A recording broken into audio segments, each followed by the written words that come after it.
Вечер. Здравейте. Здравейте. Как сте? Как да отговоря? Ами не знам, истината обикновено. Истината, чувствам се като Зайо Байо в онзи виц, дето Зайо бил с шапка, Вълчо го видял и му казал: Зайо, що си с шапка? Пляс един шамар. След това без шапка. След това Зайо без шапка, Вълчо пак го сеща: ти що си без шапка? Пляс един шамар. Така се чувствам. В смисъл, че каквото и да кажете, аз се държа иронично и саркастично. Не, просто защото съм политик. Добре, в крайна сметка политиците, нали? Затова са политици, за да носят отговорност. Точно. Пред хората, които ги избират. Абсолютно вярно. И аз съм като средностатистически член на обществото и гласоподавател, който гласува редовно всеки път, когато има избори. Поздравявам ви, че гласувате редовно. Благодаря, госпожо Маслава. Това е чудесно. Браво. Добре, в крайна сметка, трудно ли е да си министър на социалните грижи? Трябва да ви кажа, че то е нещо, което човек иска да прави.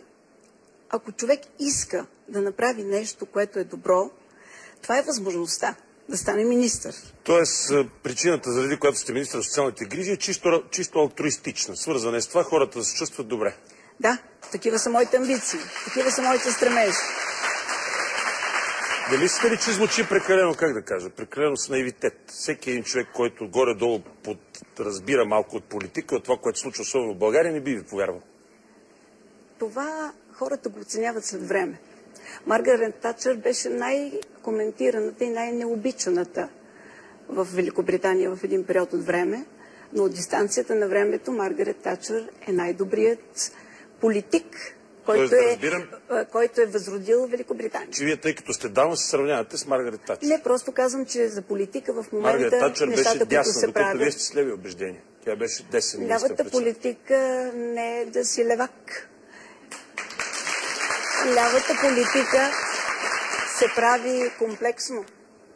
И ако говорим в тази насока, трябва да... Ако си спомняте, сигурно си спомняте, в началото всички казваха: идват социалистите, ще изядат всичко и няма да остане нищо. Не, аз не съм човек, който изразявам. Това... Аз по-скоро изразявам евроскептицизъм. В смисъл, гледам на нещата много по... Нека да кажа тези неща. След това ние обаче не затрихме държавата. Почнаха да ни обвиняват, че не правиме пък крайно лява политика, т.е. не съсипваме икономиката.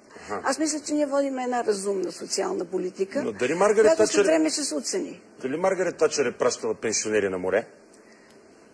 Сигурно пенсионерите на море в Великобритания преди това са направени всички тези възможности.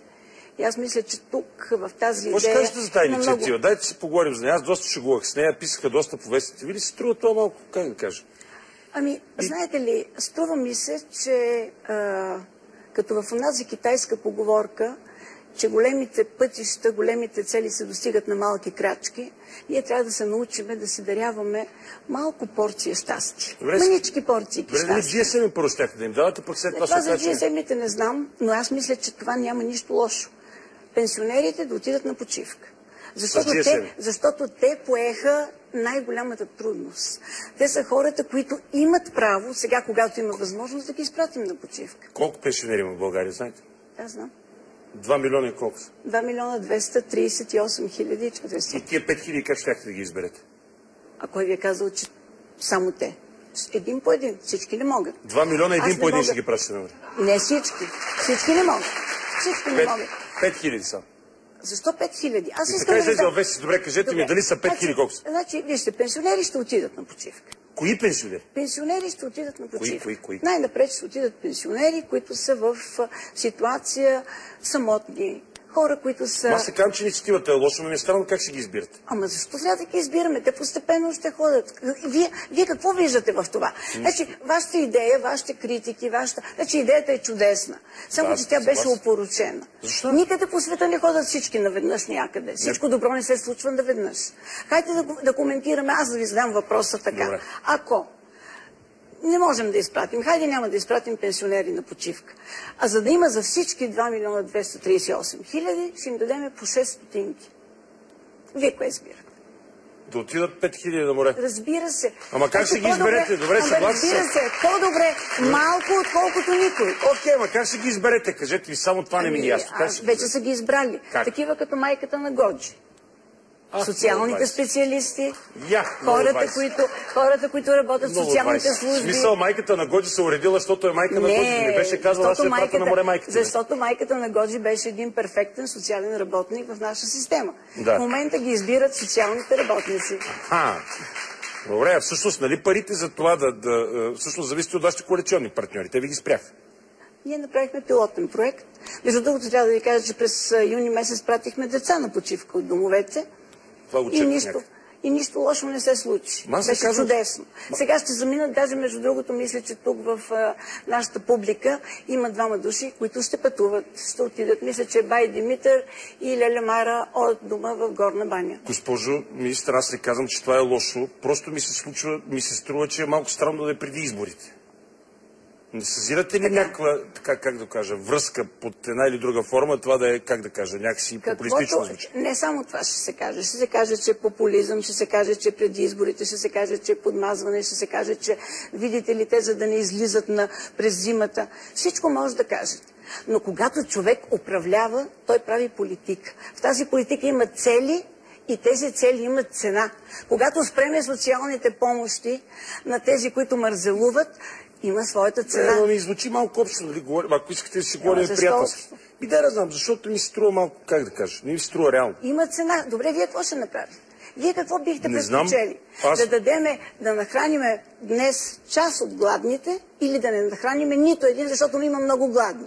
Аз предпочитам първото, защото то е хуманното. Да, но говорим за отиване на море, не говорим да нахраним. Ние говорим за почивка, господин Трифонов. Добре, съгласен съм, но в крайна сметка България е страна, в която социалната политика е доста трудна, тъй като това не е държава от скандинавски тип и тук социалната политика би следвало да е доста сериозен като казус. Вие въобще сте се нагърбали с нещо, което е много сериозно. Вие ме карате се поставя на ваше място, аз на ваше място, аз не мога. Не знам как бихте могли да се справите, но при всички положения има някои неща, които ми се струват странни. Добре, какво лошо има в това възрастните хора да отидат, плюс всичко друго и на почивка? Защо не го направихте преди 2 години? Защото нямахме възможност. Сега имате тази възможност. Сега имаме възможност. Сега имаме голям бюджетен излишък, сега има повече ресурси в икономиката, сега има повече програми и проекти. Значи всичко става стъпка по стъпка. Нали бюджетния излишък отказаха кабинета да дадат пари? Няма, аз не съм казала, че ще от бюджетния излишък. Ще бъде по програма на Министерството на труда, както отидаха децата. Пари тогава? Нали, това ви казвам, по програми ние имаме такива социални проекти, имаме фонд, който е такъв за такива проекти. Знаете ли с колко процента се увеличила пенсията в Румъния, с което влязохме заедно в Европейския съюз през последните 4 години? Да, знам. А вие знаете ли колко е увеличена нашата? Знам. В Румъния е с 93,7%, а нашата е с 27%. Нашата е с 75%. До момента и до края на мандата ще бъде увеличена с 2 пъти. Това не е вярно сега. Добре, по информация, която... Господин Трифонов, това е постигнатото в областта на труда и социалната политика за 3 години управление. Трябва да го анализирам, не мога сега да се изкажа веднага. Аз не искам да се изкажа. Трябва да прочета това, което сте ми дали и тогава ще мога да го анализирам. То е сложно, то не е лесно. Тоест, искате да кажете, че се справите отлично. Не искам да кажа, че преизпълнихме обещаното, не постигнахме желаното. Това задоволява ли? Не искайте. Знаете ли, струва ми се, че понякога на политиците се гледа като на някакви вълшебници, но мисля, че всички трябва да знаем... Не, просто опитам да разбера къде е откровеността и къде е, как да кажа, коректността в това, което правите и къде е популизма, къде е границата. Това се опитвам да разбера. Това ми е обидно. Не, аз казвам по принцип за политиците, не само за вас. Не може да се говори по принцип за политици, защото аз мога да говоря по принцип за шоумените, или по принцип за журналистите, или по принцип за някой друг. Значи всички не сме. Има политици, които са като ползват, примерно, микроскопа, като маймуната да си чукат орехи. Аз твърдя, че в... Кои сте? Казвам принципно, нали? Но аз твърдя, че при нас няма такива. Но има моменти, вие отстрани човек си въобразява, че политика може всичко. Нищо не си въобразява. А всъщност, понякога аз съм в състоянието на царя от Малкият принц на Екзюпери, който който може да си поръча само единствено да заповяда слънцето да изгрее от изток. И аз искам много неща. Уважаеми зрители, така интересният ми разговор с министър Емилия Масларова ще продължи само след като видим рекламния блок по BTV.